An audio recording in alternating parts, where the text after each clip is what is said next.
And we start then with that developing story we're watching for you out of the Ukrainian capital. There are reports this afternoon that a Russian airstrike has hit Kyiv's main television tower, this in the very heart of the Ukrainian capital, knocking out some state broadcasting but leaving part of the structure intact. Now, this is according to Ukrainian government officials this afternoon. As you can see in those images there, smoke is rising from what is the Babi Yar district of the capital. The Interior Ministry saying equipment has been damaged and that the channels, quote, won't work for a while.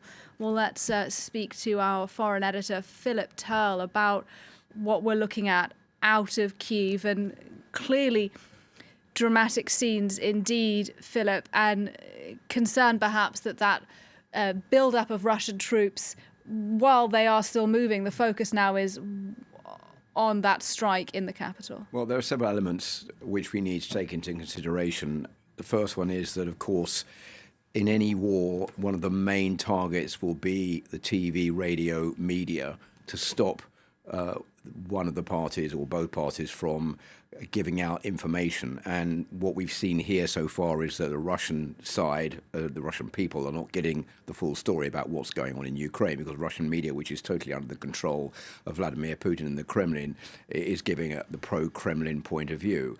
So this would be one of the key targets of the Russian forces, is to take out television, radio broadcasting in Ukraine so that people can't get correct information. Now, this attack on this radio tower has been confirmed by the Ukrainian authorities, and they say that it will lead to some disruption in television being broadcast, but it doesn't mean it's going to be off the air forever. They say that programs may be restored within the next few hours, but it comes just hours after Russia had called on the people of the Ukrainian capital, Kyiv, to leave, evacuate areas where there were important military installations, which leads one to believe that this assault is sort of imminent now. We've seen this build-up of a convoy of military vehicles and tanks stretching over 60 kilometers on its way to the Ukrainian capital. So I think it's only a question of time before we see this beginning to move into action.